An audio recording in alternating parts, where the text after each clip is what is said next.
अस्सलाम वालेकुम नाज़रीन, मैं हूं ज़मीर हैदर और आप देख रहे हैं प्रोग्राम पब्लिक पल्स। नाज़रीन, आज का प्रोग्राम हम सिर्फ मईशत के इर्द गिर्द ही रहेंगे और मईशत की सूरत हाल का जायज़ा लेंगे और जानने की कोशिश करेंगे कि आज पाकिस्तान की मुआशी सूरत हाल कहाँ पर है।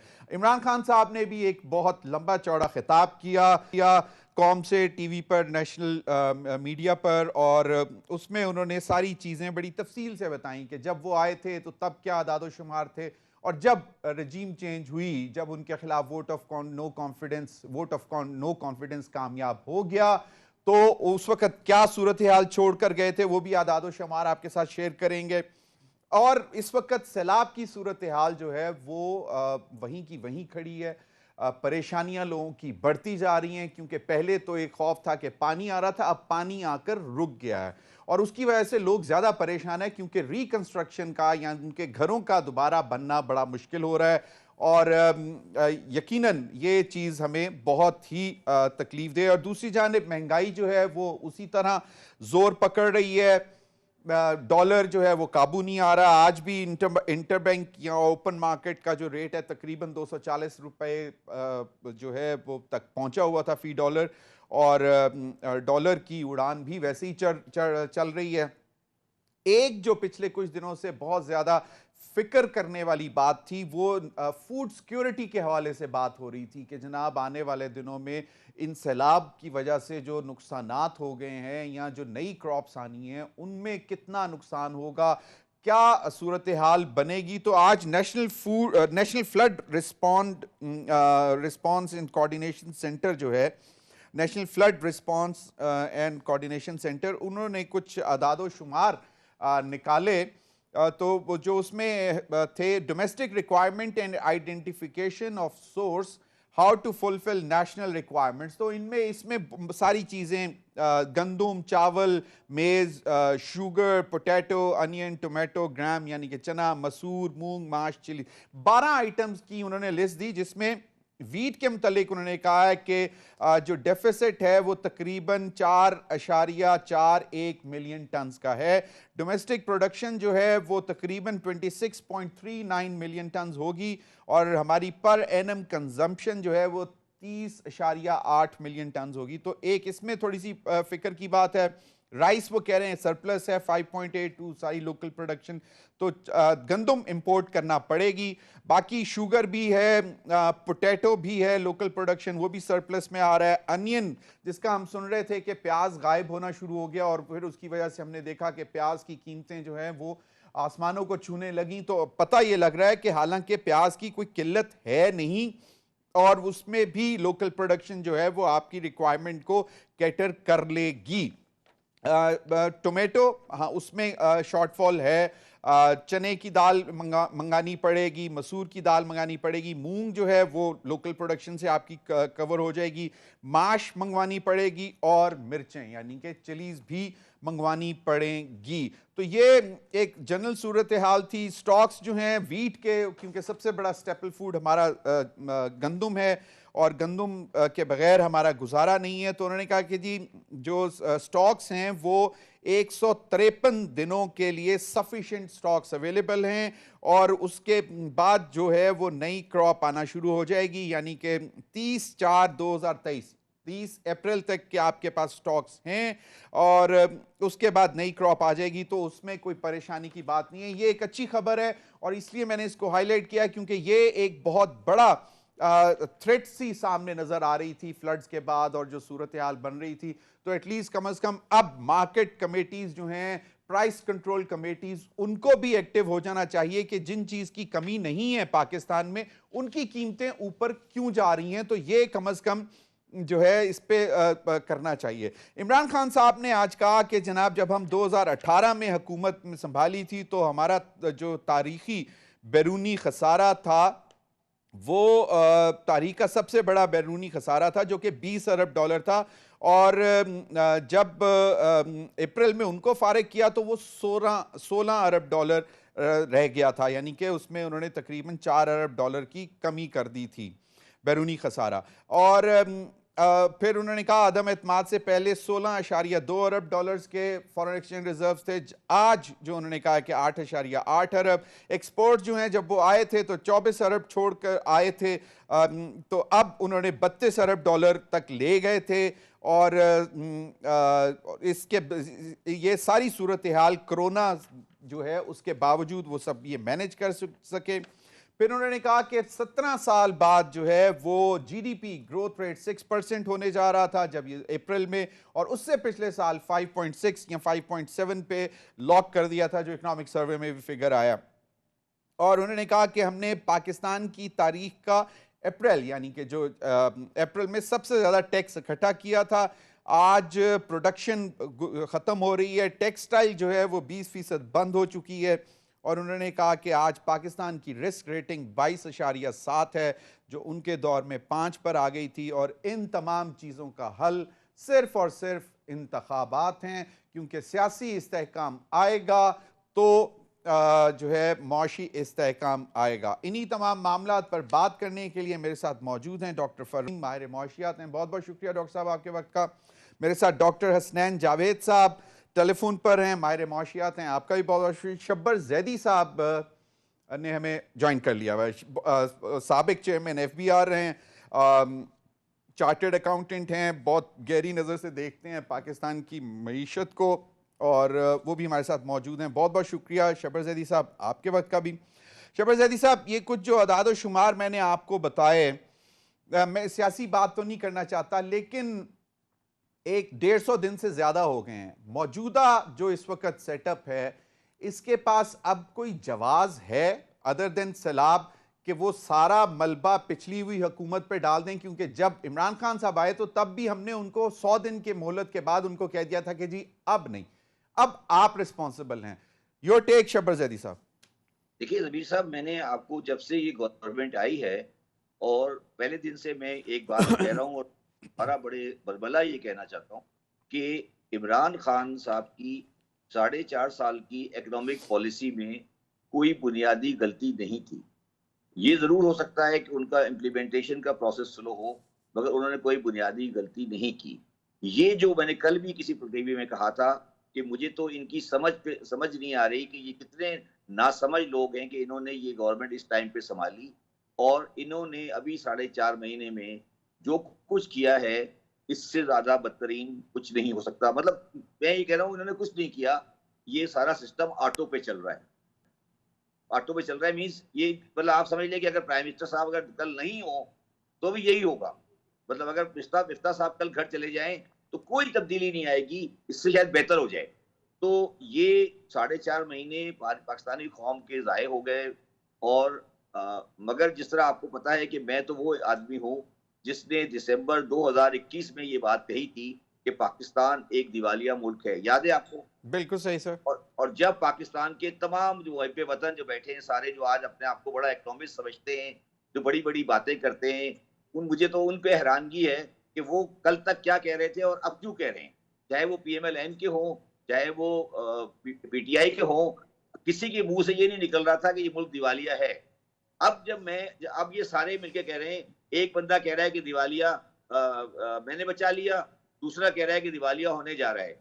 रमीज साहब, हकीकत ये है कि इस मुल्क की माशी हालात निहायत ख़राब है। जो रिपोर्ट IMF ने दी है उसका टेबल नंबर 3A पढ़ लें, जो कि फॉरेन करंट अकाउंट का बैलेंस है, वो मेरे हिसाब से $22 बिलियन से आउट है। हमारे पास अगले आने वाले दिनों में अपने रिसोर्सेज अवेलेबल नहीं है। ये सब कुछ जो हो रहा है, ये बड़ी ज़्यादती हो रही है पाकिस्तान के साथ, क्योंकि इन सबको, चाहे वो हज़्ब इख्तिलाफ हो, चाहे वो हज़्ब इक़्तिदार हो, वो बिला वजह की बातें कर रहे हैं। वो कोई भी अभी तक करेक्टिव मेजर किसी ने ना सजेस्ट किया है, ना किसी ने किया है। मैं मिसाल देता हूँ, जैसे मैं बार बार एक बात कह रहा हूँ कि बिजली की खपत में कमी करें और अपने करंट अकाउंट को बेहतर करें। फॉर एग्जाम्पल, बाजारों को बंद करें। इन्होंने नहीं किया, दोनों ने नहीं किया। पंजाब में वो गवर्नर ने बैठे हैं, ये फेडरल ने बैठे हैं। तो ये इस वक्त पाकिस्तान की माशी जो पाकिस्तान की माशी जो सवारी है, इसकी लगामें इनके हाथ में नहीं है। और खुशकिस्मती है कि इनके हाथ में नहीं है, क्योंकि ये तो उसको मजीद खराब कर देंगे। अच्छा। तो ये जिनके हाथों में है, उनसे हमें और दोस्ती करनी है। और मैं आपको एक बात आज दोबारा कहता हूँ कि मेरे पास सोल्यूशन ये है कि अगले साल इलेक्शन किया जाए इन द अर्ली मार्च में, और उस इलेक्शन के बाद पाकिस्तान की एक गवर्नमेंट जो कि स्टेबल गवर्नमेंट हो, वो इंटरनेशनल कम्युनिटी के पास जाए, और इंटरनेशनल कम्युनिटी के पास जाने के बाद अपनी पोजीशन को सामने रखते हुए उनसे एक पैकेज ले, और उस पैकेज के बदले में जो हमें देना है, सही। जो हमें देना है, सही। ये भी मैं आज कह देता हूं आपको, ये सही। पाकिस्तान में कोई नहीं कहेगा। जो हमसे वो मांगेंगे वो आप दे दें उनको, दे दें। क्योंकि जब अच्छा आपके अच्छा, पास शब्बर जैदी भाई, शब्बर जब भाई, आप दे दें तो शब्बर ये भाई, मेरी कहानी, बाकी सब बेकार की बातें हैं कि सही, ये बढ़ गया, ये कम हो गया। ये जो बैलेंस शीट है ये चलने वाली नहीं चलने है। वाली नहीं। शब्बर भाई, वाई मार्च, वाई मार्च, मार्च में इलेक्शन हो जाए, मार्च से मतलब वाई नॉट नाउ कि 3 महीने का सेटअप आए, नवंबर दिसंबर में इलेक्शन हो जाए। मैं ये कह रहा हूँ मार्च कर लें, अप्रैल कर लें, जून कर लें, कुछ कर लें, यानी कि लेकिन आपके रफीक साहब, नजदीक भी वही बात है कि एक स्टेबल गवर्नमेंट आए, वो नेगोशिएट करे और जो अगले मांग रहे हैं दे, अपने मुल्क को बेहतर करें। निगोशिएट नहीं करे। निगोशिएट वो करता है जो जो बराबरी की जिसकी बुनियाद जेब पर में होता है, पैसे होते हैं। जिसके जेब में पैसे होते हैं। सही, निगोशिएट नहीं करे, ठीक है। अपने हथियार डाल दे, अपने हथियार डाल दे दुनिया की बड़ी ताकत के सामने, और सिंपल। उनसे कहे कि हमें एक बाइज्जत, बाइज्जत तो नहीं कहना चाहिए, एक हमें बेल आउट दे, क्योंकि हमने इस 70 साल में इस मुल्क को तबाह कर दिया, बर्बाद कर दिया है। तो अगर हम एज ए मुल्क बाकी रहना चाहते हैं तो चले, आप हमें बाकी रहने की सही, जवाब दे दें। वो आपको दे दें तो उनकी मेहरबानी है, नहीं दे तो वो भी उनकी मेहरबानी है। सही। Doctor Farooq Saleem sahab, beggars are not chooser, Shabbar Zaidi sahab ने कह दिया। इमरान खान साहब कह रहे थे कि अगर इस सारे मुल्क को दलदल से, महंगाई से बचाना है तो इंतखाबात कराना होंगे, मुल्क को इंतशार से बचाना है, और तो तब भी इंतखाबात कराने हैं, कहीं ऐसे हालात ना हो जाएं कि फिर सबके हाथ से हालात निकल जाएं और फिर वो कह रहे हैं कि जी सिविल इंसर्जेंसी भी हो सकती है। आईएमएफ भी कह चुका, वर्ल्ड बैंक भी कह रहा है कोलैप्स। और फिर वर्ल्ड बैंक की एक चीज़ मैं आज पढ़ रहा था, the world bank has warned that Pakistan could soon face macro economic instability, societal instability would soon follow, anger is reaching the boiling and growing criminality hints at societal breakdown. Doctor Farooq Salim अमीर साहब, जो कुछ आपने शायद वर्ल्ड बैंक का correct है। आप जिस आर्टिकल का जिक्र कर रहे हैं वो अमेरिकन एंटरप्राइज इंस्टीट्यूट है, उससे एक राइटर है, उन्होंने लिखा है। वर्ल्ड बैंक ने ऐसी बात नहीं की। वर्ल्ड बैंक ने कहा है कि मैक्रो इकोनॉमिक इंस्टेबिलिटी के खतरात हैं। वो बिल्कुल ठीक कह रहे हैं, उनके वाकई में खतरात हैं। देखिए जमीर साहब, इसको कॉन्टेक्स्ट में रखें। पाकिस्तान जो है वो दुनिया का मालियाती निज़ाम का एक हिस्सा है। इस वक्त ये हो रहा है कि पूरी दुनिया को दो बड़े प्रॉब्लम्स ला है, एक महंगाई का और दूसरा जो यूक्रेन में जंग चल रही है। अब आप सोचिए कि अमेरिका में जो महंगाई की शरह है उसने पिछले 41 साल का जो रिकॉर्ड है उसको तोड़ दिया। यानी कि अमेरिका के अंदर 41 साल की बुलंद तरीन इस वक्त वहां पे उनकी महंगाई की शरह है। बरतानिया में अगर आप देख लें तो वहां पे 40 साल का रिकॉर्ड टूटा है। पाकिस्तान के अंदर जो महंगाई की शरह है उसने 47 साल का रिकॉर्ड तोड़ा है। तो महंगाई जो है ये कॉमन एलिमेंट है, ये सिर्फ पाकिस्तान का प्रॉब्लम नहीं है, ये इस वक्त दुनिया भर का प्रॉब्लम है। बरतानिया में, जर्मनी में 5-5, 6-6 गुना उनकी बिजली के रेट और उनके गैस के रेट जो है वो बढ़ाए गए हैं।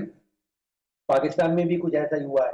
तो दुनिया में दो प्रॉब्लम बड़े हैं, महंगाई का और यूक्रेन की जंग का। और पाकिस्तान में बदकिस्मती से इसमें आप दो ऐड कर लें। महंगाई का प्रॉब्लम तो है ही है, साथ ही सियासी गैर यकीनी की जो फजा है वो आपने बिल्कुल ठीक कहा। वो फॉर्मर प्राइम मिनिस्टर साहब ने भी ठीक कहा कि उसका मईशत के साथ एक डायरेक्ट ताल्लुक है। और तीसरा एलिमेंट इसमें सैलाब का आप जमा कर लें। अब ये सैलाब का एलिमेंट और जो इंपोर्टेड महंगाई का एलिमेंट है उसमें हुकूमत, कोई भी पाकिस्तान की हुकूमत जो है वो रोल प्ले नहीं कर सकती। ये उनकी गलती की वजह से आलमी मंडियां नहीं बढ़ती, उनकी गलती की वजह से पाकिस्तान में सैलाब नहीं आया। तो PMLN हुकूमत जो है वो जो आलमी मंडियों की महंगाई है उसके हवाले से उसको आप उसके ऊपर इल्जाम नहीं लगा सकते। जो सैलाब पाकिस्तान में आया उसके नतीजे में जो तबाही आई, उसका इल्जाम भी आप किसी पाकिस्तानी हुकूमत को नहीं दिया जा सकता।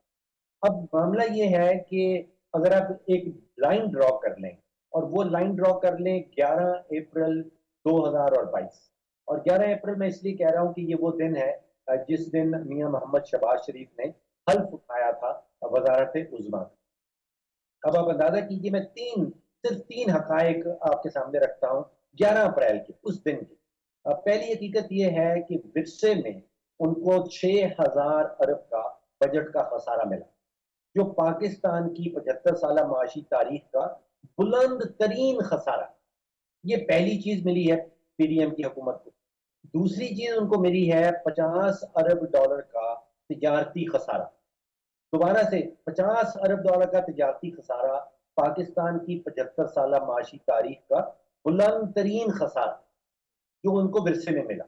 और तीसरा एलिमेंट ये था कि जो आलमी मंडियों में हमारे बॉन्ड ट्रेड हो रहे थे, वहां पे जो आलमी सरमायाकार हैं वो वाज़े पैगाम भेज रहे थे कि पाकिस्तान श्रीलंका बनने चला है।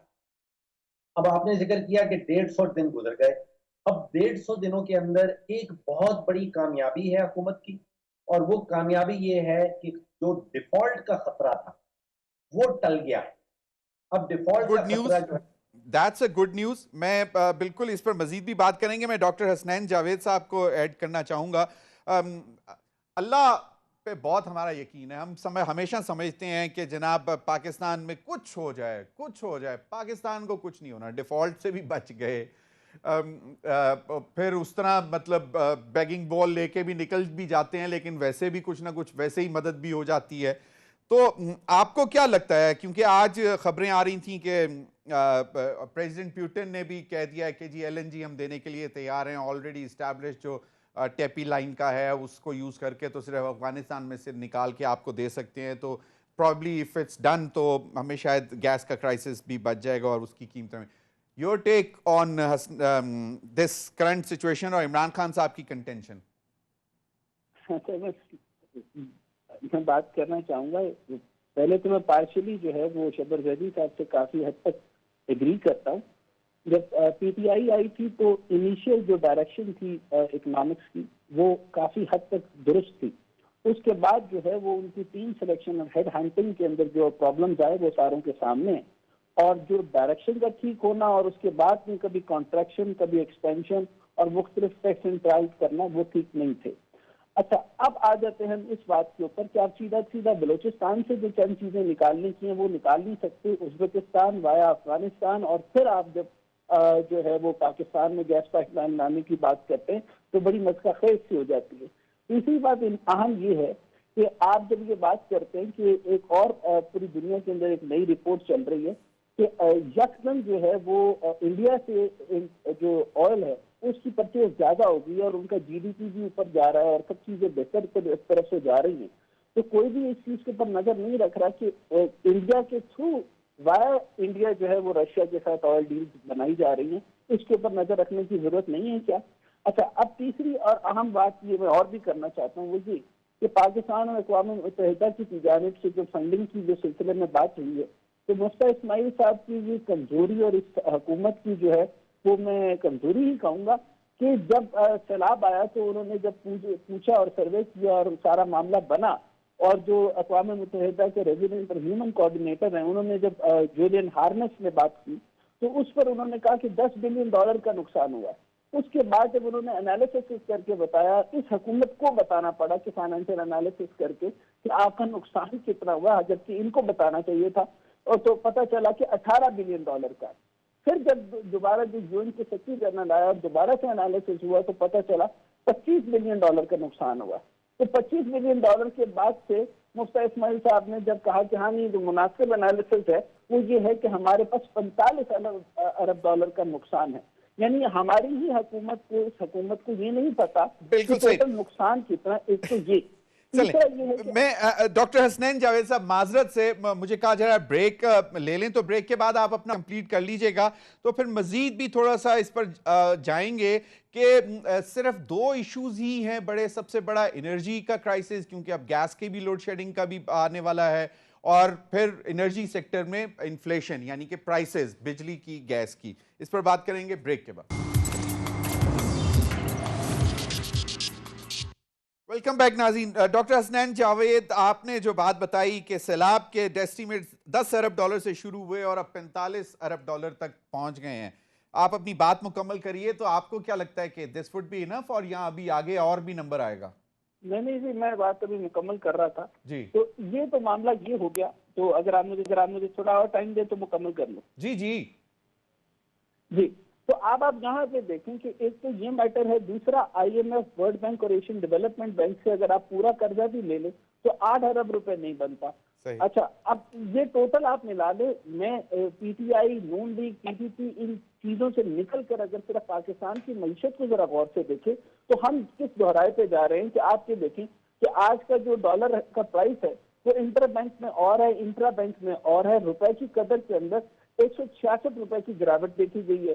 Forex association of Pakistan FIAP की आदाद शुमार के मुताबिक जो है वो तकरीबन 0.71% जो है वो गिरने के बाद तकरीबन 11.35 के ऊपर 236 रुपए फी डॉलर मिल रही थी।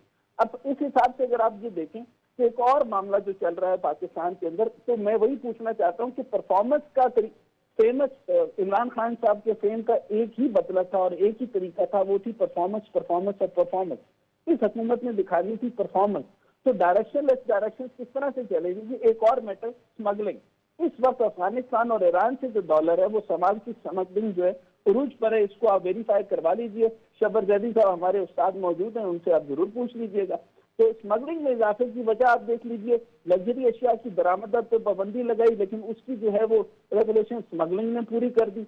अच्छा, अब इस हालत में देखते जाएं तो करंट अकाउंट जो खसारा है आपका वो कम नहीं किया जाता। जब दोस्त ममालिक से रकूम वसूल नहीं होती तो इस वक्त रुपए पर आपका दबाव रहेगा। तो कुल मिलाकर आपकी इकोनॉमिक सिचुएशन जो है वो ऊपर नहीं जा रही, रेमिटेंसेज आपके कमजोर हो रहे हैं, एक्सपोर्ट आपकी 24% नीचे चली गई है। तो इस हिसाब से आप मेरे सामने मुझे आप बताइए, मैं अर्ली इलेक्शंस के हक में नहीं हूँ, इस वजह से फिर एक और डिस्टेबलाइजेशन के हक में नहीं हूँ। मैं यही जरूर चाहता हूँ कि इलेक्शंस को जब भी हो उसके बाद जो भी गवर्नमेंट फाइनलाइज हो फॉर अनदर 5 ईयर उसको स्टेबलाइज किया जाए। और जिस तरीके से PTI गवर्नमेंट के अंदर जैसे शबर जैदी साहब तशरीफ लाए, अभी उन्होंने अभी डायरेक्शन तय करना शुरू की थी, अच्छे रिजल्ट आना शुरू कर दिए गए थे और फिर हटा दिया गया। ऐसा मामला बिल्कुल हरगिज के मुकाबले कबूल नहीं है हुकूमत और खासतौर पे पाकिस्तान की मईशत। शबर जैदी साहब, एक जो इमरान खान साहब की कंटेंशन है कि सियासी इस्तेहकाम होगा तो मुआशी इस्तेहकाम होगा। आपने भी कहा कि इंतखाबात हो जाएं और वो फिर स्टेबल गवर्नमेंट हो और वो आके नेगोशिएट करे। सियासी इस्तेहकाम जो है वो अभी भी हो सकता है। सियासी इस्तेहकाम तो जो मेरी अंडरस्टैंडिंग है वो ये होता है कि तमाम जमातें यानी कि ऑपोजिशन भी करे, क्रिटिसाइज भी करे, लेकिन अहम अमूर पर साथ चले, हुकूमत के साथ बैठे, बात करे, आगे लेकर चलें। That is political stability. तो पॉलिटिकल स्टेबिलिटी सिर्फ इलेक्शंस तो गारंटी नहीं करते। Your take on it sir. देखिए जबीर साहब, दो बातें बड़ी क्लियर, मेरी बात समझ ले सर। अगर पूरी तरह सियासी इस्तेकाम आ भी जाता है और एक स्टेबल गवर्नमेंट आ भी जाती है तो भी मैं फरूक सलीम साहब की इस बात से टोटली डिसएग्री करता हूं कि पाकिस्तान डिफॉल्ट से निकल चुका है। मैं अकाउंटेंट हूं, मैं इकोनॉमिस्ट नहीं हूं। सही। मैंने फिगरें मिलाई हैं, मैंने उस पे आर्टिकल बिजनेस रिकॉर्डर में लिखा है। मुझे अपना करंट अकाउंट बैलेंस होता हुआ नजर नहीं आ रहा। पाकिस्तान को डिफॉल्ट से नहीं निकाल सकते, इनके बस का काम नहीं है। ये बेकार की बातें कर रहे हैं और खुदा का वास्ता है इस कौम को लाल बत्ती नहीं दिखाएं। ये प्लूटन का LNG और CPEC, खुदा का वास्ता है कि लाल बत्तियां दिखाना बंद करें और रियलिटी पे काम करें। जो रियलिटी है उस पर बात करें। ये प्लूटन गैस ले आएगा, ये कौन सी दुनिया में रह रहे हैं? आप अपने हालात देखें। आपके अंदर स्वात में बम ब्लास्ट से बंदा मर गया, कराची के कारकुनों की लाशें मिल रही हैं। आप किस दुनिया में बैठे हैं सर? किस बिरते पे आप बातें कर रहे हैं? तो ये सब चीजें भूल जाएं। सियासी इस्तेकाम जरूरी है, आपने बिल्कुल सही कहा। मगर पाकिस्तान आज जिस जगह पे खड़ा है, मैं आपको बिल्कुल कैटेगोरिकली कह रहा हूं, जब मैंने दिसंबर 2021 में ये बात कही थी, लोगों ने मेरी बात नहीं मानी थी। आज मैं आपको बिल्कुल कंडिटली ये कह रहा हूं कि पाकिस्तान के लिए अगले 2-3 साल में अपनी पोजीशन को संभालना निहायत मुश्किल है, और निहायत मुश्किल को कोई माई का लाल नहीं संभाल सकता। बिला वजह की बातें नहीं करें कि पुतिन गैस दे देगा और सीपैक आ जाएगा और ये आ जाएगा। ये सब हमारे लाल बत्तियां हैं, इन लाल बत्तियों से दूर रहें और अपनी ग्राउंड रियलिटी में देखें। एक बात को मीर साहब याद रखें, श्रीलंका डिफॉल्ट के बाद बेहतर हो गया है। हमारी तो हालतें सही नहीं हो रही ना जी, हमारी तो कोई हालत भी सही नहीं हुई। वैसे अल्लाह माफ करे मुझे सर जी, हमें तो अकल नहीं आई ना सर। मैं नहीं चाहता कि हमारे यहाँ डिफॉल्ट हो, मगर जो पाकिस्तानी कौम की बेहिसी है, जो पाकिस्तानी कौम की जो अपनी मईशत से बेरारवी है, शब्बर भाई की बेरारवी है, प्लीज एक बात, कभी मुझे प्रोग्राम में बुलाएं तो कभी मुझसे कंपैरेटिव नहीं कराएं कि कौन अच्छा था कौन बुरा था। नहीं, मैं नहीं करवा रहा सर, मैं नहीं करवा रहा सर। एक चीज आपने मेरे प्रोग्राम में बोली हुई थी कि टेक्निकली ये लोग समझ नहीं रहे, हम डिफॉल्ट कर चुके हुए हैं। Is it? मैं तो ये कह रहा हूं ना, मैं जैसे मेरी बात सुने ना, मैं कराची की कमर्शियल मार्केट में बैठा हूं सर, ठीक है, मेरी एलसीआर नहीं खुल रही, मुझे पता है ना, मेरी एलसीआर जाती है, बैंक मुझे नहीं पैसे दे रहे, मेरी बड़ी एलसी नहीं खुल रही, डॉलर नहीं मिल रहे मुझे। आप किस दुनिया में बैठे हैं? मैं ये कह रहा हूं आपको, ये जो बिला वजह के धोखे दे रहे हैं, एलसीआर नहीं खुल रही मेरा डॉलर पे। आप मुझे बताइए कि जो आज मेरी IMF का प्रोग्राम आ गया, सब कुछ हो गया, अब डॉलर का आप क्यों नहीं रोक पा रहे? इसलिए नहीं रोक पा, सैलाब का कोई ताल्लुक नहीं है। सैलाब तो आपके लिए बहाना बन गया है यार। अच्छा, हम तो सही चल रहे थे, सैलाब ने खराब कर दिया। डॉक्टर हसनैन जावेद साहब ने जिस तरह ऐड किया, उन्होंने कहा कि जी स्मगलिंग भी एक बड़ा फैक्टर है और आपने इंपोर्ट्स भी रोक के देख ली, लेकिन फिर भी डॉलर। सर एक बात, जबीर साहब एक मिनट रुक जाएं, ये बात आप गलत, इंपोर्ट नहीं रोकी आपने। मैं आपको फिर दोबारा कह रहा हूं, आपने पेट्रोल पे राशनिंग नहीं की, आपने बाजार बंद नहीं किए, तो आप ये बातें नहीं करें कि जी ये बिला वजह की बातें कि स्मगलिंग। आपको अगर कौम को जिंदा करना है तो पेट्रोल पे राशनिंग करें, बाजार बंद करें और ढंग के काम करें। ये बिला वजह की बातें नहीं करें ना, ये शहबाज शरीफ वाली हरकतें नहीं करें। वेरी राइट सर, इसमें प्रैक्टिकल बात करें। अब बिल्कुल सही आपने कहा। डॉक्टर फर्रुख सलीम साहब, आपके नजदीक शायद हुकूमत जो है वो डिफॉल्ट से बचा चुकी हुई है, लेकिन शब्बर जैदी साहब हमें बता रहे हैं कि जनाब अभी भी एलसीज नहीं ऑनर हो रही, डॉलर्स नहीं मिल रहे, तो और किसको कहते हैं कि हम we are at the verge of collapse? देखिए ज़मीर साहब, अगर एलसीज नहीं खुल रहे और डॉलर्स नहीं मिल रहे, ये डिफॉल्ट की डेफिनेशन नहीं है। डिफॉल्ट की डेफिनेशन वो होती है कि जो आपने कर्जे लिए हैं आप उनको वापस करने के काबिल न रहें, और जो कर्जा आपसे डिमांड कर रहा है अपना वापस, आप उसको देने के काबिल ना रहें, और वो मुल्क या वो इदारा आपको डिफॉल्ट डिक्लेयर कर दे कि ये हमारे कर्जे वापस नहीं कर रहा। अभी तक ऐसा कोई सिचुएशन पाकिस्तान में नहीं आई। बात देखिए, डेफिनेशन ये नहीं है डिफॉल्ट की कि हमारी एलसीज नहीं खुल रही। ये डेफिनेशन डिफॉल्ट की नहीं होती कि मार्केट में डॉलर्स नहीं है। ये जमीनी हकीकत है कि डॉलर्स का फुकदान है, न सिर्फ ओपन मार्केट में फुकदान है, और ओपन मार्केट में मेरा ख्याल है कि बेतहाशा डॉलर जो हैं वो अफगानिस्तान फिजिकली स्मगल हो रहे हैं। मैंने देखा है कि ईरान का प्याज, ईरान की सब्जियां तो शायद ईरान भी स्मगल हो रहे हों। जो इंटरबैंक मार्केट में डॉलर का फुकदान है उसकी डिफरेंट डायनामिक्स है। वहां पे इंपोर्टर आता है अपने डॉलर्स खरीदने के लिए, वहां पे एक्सपोर्टर जाता है डॉलर बेचने के लिए, और जब तक हमारी इंपोर्ट्स जो है वो कोई 80 बिलियन तक रहेंगी और एक्सपोर्ट जो है वो 30-31 से नहीं बढ़ेंगी, तो ये फुकदान रहेगा जब तक कोई फिजिकल टीका स्टेट बैंक के रिजर्व्स को नहीं लगता। देखिए 7-8 बिलियन डॉलर पड़े हैं, और सितंबर की 2 तारीख के बाद स्टेट बैंक हमें नहीं बता रहा कि उसके पास जखायर क्या है। ये आखिरी दफा जो उन्होंने डिक्लेयर किए थे अपने जखायर, वो सितंबर की 2 तारीख को किए थे। तो अब आज 15 तारीख हो रही है, 13 दिन से वो विथहोल्ड करके बैठा है, हमें नहीं बता। मेरा ये ख्याल है कि 7 या 8 बिलियन डॉलर से ज्यादा के जखायर नहीं है, जिसका मतलब ये है कि 6 महीने से ज्यादा की इंपोर्ट के पैसे आपके पास नहीं बचे। इसका डिफॉल्ट से कोई तकलीफ, आपके पास 6 मंथ्स की इंपोर्ट्स के पैसे मौजूद हों, जो इमरान खान साहब ने भी 8.8 अरब डॉलर का FCRs बताया है, तो लेकिन इस पर मजीद भी इट्स अ डिबेटेबल इशू, जो जिस तरह आपने बताया कि इस जब ये 11 अप्रैल को 6,000 अरब डॉलर का डेफिसिट था, बजटरी डेफिसिट, 50 अरब डॉलर का ट्रेड डेफिसिट, पाकिस्तान जो है वो इंटरनेशनल जो है वो बता रहे थे कि जी श्रीलंका की तरफ जा रहा है। तो दिस इज समथिंग, मतलब अगर इतना ही था तो इमरान खान साहब के क्लेम्स जो हैं तो उस पर भी बात करेंगे। अभी वक्त हुआ एक ब्रेक का, नाज़रीन हमारे साथ रहिए।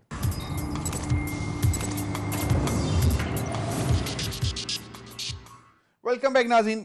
डॉक्टर हसनैन जावेद साहब, मसले मसाइल हुकूमत और जो बड़े लोग हैं ऊपर जो बैठे हैं उनके लिए शायद मैक्रो इकोनॉमिक का इश्यूज हों, अवाम के लिए माइक्रो मसाइल है।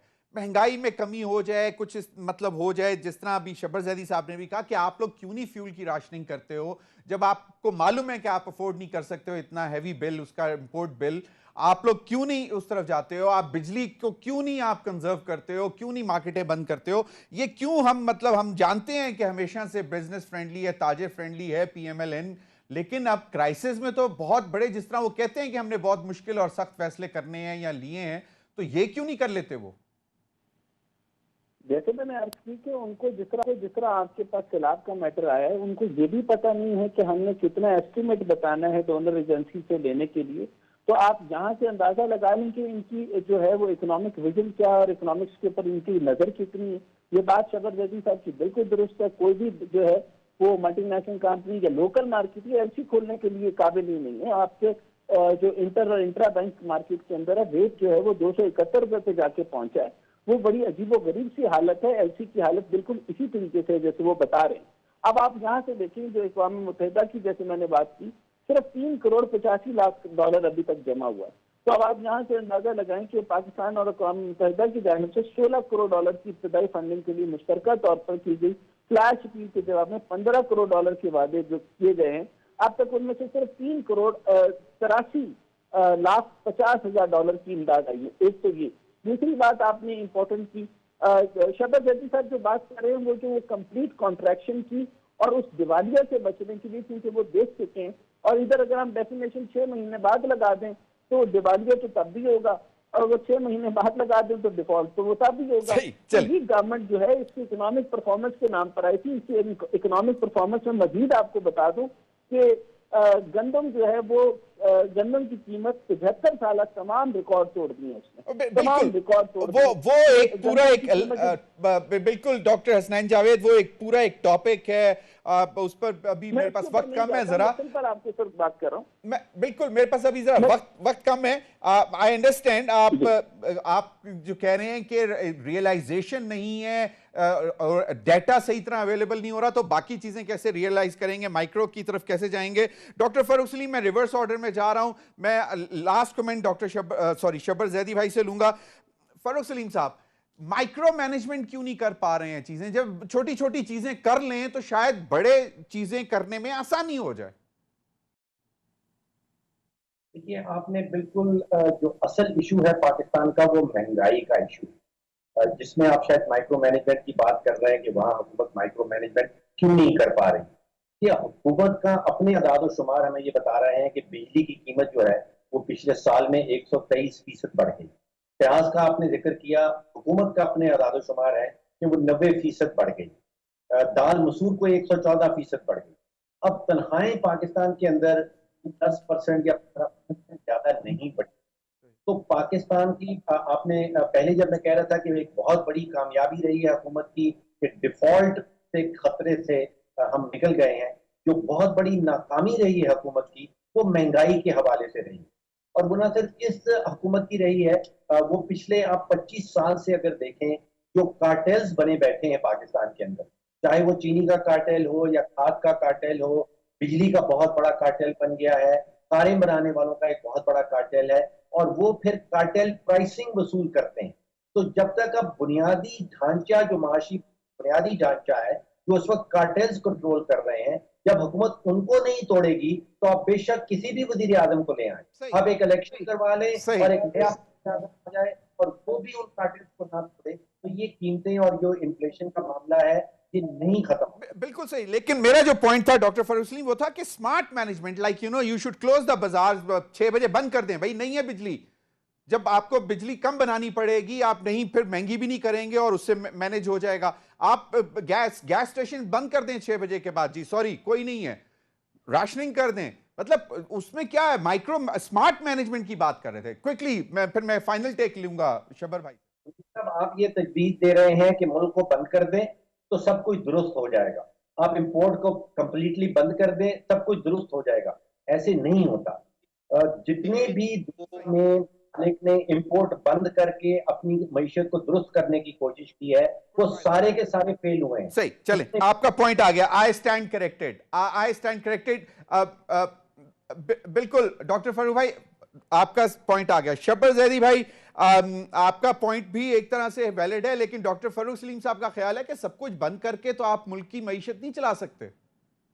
मेरा सवाल है कि फिर प्राइम मिनिस्टर साहब वज़ीर आज़म किस बात के हैं? कुछ भी नहीं करें, खत्म करें ना। अगर कुछ भी नहीं करना, मैक्रो आपके हाथ में नहीं है, माइक्रो आप करना नहीं चाहते, तो फिर कुछ भी नहीं करें, क्या कर रहे हैं बैठे हुए, क्यों कैबिनेट चला रहे हैं? देखिए बात बड़ी सिंपल सी है। मैं दोबारा इस बात को कहता हूं, मैं कंप्लीटली डिसएग्री करता हूं फरूक सलीम साहब की बात से कि हम डिफॉल्ट से निकल चुके हैं। अकाउंटिंग में मैं डिफॉल्ट साबित कर सकता हूं, आप लंबा टाइम मुझे दें कि डिफॉल्ट की तरफ जा रहे हैं हम। कोई रुकावट नहीं है, मेरे पास कोई कमिटमेंट नहीं है। उस 22 बिलियन की जो मेरे पास गैप है वो आपको दिखा सकता हूँ। दूसरी बात यह है साहब, आपको कुछ नहीं करना, सिर्फ आपको सच बोलना है और अपनी अय्याशियां खत्म करनी है। शहबाज शरीफ साहब और इमरान खान साहब दोनों ये अफोर्ड नहीं कर सकते कि बाजार बंद हो और पेट्रोल की राशनिंग हो, क्योंकि उनकी अपनी अय्याशियां इस चीज पे मुदस्सर हैं, वो नहीं चाहते। आप समझें, वो बात कर रहे हैं ना माफिया की, फरूक सलीम साहब, सबसे बड़ा माफिया तो ये लोग हैं। ये क्या चाहेंगे कि आपके ख्याल में बाजार बंद हो? क्या ये चाहेंगे कि बाजार राशनिंग को? सबके पास तो वीगो गाड़ियां हैं, ये छोटी गाड़ी चलाते ही नहीं है। तो आप किस दुनिया में बैठे हैं ज़मीर साहब? पहले ग्राउंड पर आ जाएं, जमीन पे आके बात करें, फिर आप बात करें। बात बड़ी सिंपल सी है कि ये दुकान चलने वाली नहीं है इस तरह से। कोई एक बात तो फिर सजेस्ट कर देना, सिर्फ ये कि बाजार अर्ली बंद कर दें, पेट्रोल राशनिंग कर दें। कह रहा हूं, इसका एक तरीका है, दो तरीके हैं इसके। पहला तरीका इसका ये है कि आप एनर्जी कंजर्वेशन पे जाएं, एनर्जी कंजर्वेशन करें, पेट्रोल की राशनिंग करें। तीसरी बात आप ये है कि जो सैलाब का जो आपका जो मसला है, जो आपका इशू आया है सैलाब का, इसमें गवर्नमेंट का नुकसान नहीं है। गवर्नमेंट, ये नुकसान सारा प्राइवेट सेक्टर का हुआ है। गवर्नमेंट ने अगर 40 बिलियन का नुकसान हुआ है, उसमें ज्यादातर आपका है। और आखिरी बात जो आपको करनी है वो ये करनी है कि जो आपने अफगानिस्तान के साथ आपका कांस्टेंट मसला है और जो आपका मिसिंग पर्सन का मसला है, सियासी एतमाद है, जब तक ये खत्म नहीं होगा पाकिस्तान में। देखिए मैं आपको रास्ता बताता हूँ। आप कह रहे हैं ना मसला पाकिस्तान का हल क्या है? पाकिस्तान का हल, इमीडिएट हल ये है कि पाकिस्तान के जो बैरून मुल्क पाकिस्तानी रहते हैं वो कमाते हैं 60 अरब रुपए साल के। 60 अरब रुपए, 60 अरब में से वो 30 अरब पाकिस्तान बेचते हैं और 30 अरब वो बाहर रखते हैं। सही। पाकिस्तान का इमीडिएट हल ये है कि वो जो 30 अरब वो बाहर रखते हैं, उसमें से कोई थोड़ा पैसा आप पाकिस्तान में फ्लो कर सके। और वो तब करेंगे जब मुल्क में हो सकता है, सियासी इस्तेहकाम होगा। आपको सीपेक नजर आता है, आपको पुटर नजर आता है, आपको अपने आदमी नजर नहीं आते, क्योंकि आपने उनसे पैसे पकड़े होते हैं। सही। आप समझे मेरी बात? सही। तो खुदा का वास्ता है, सच बोलें।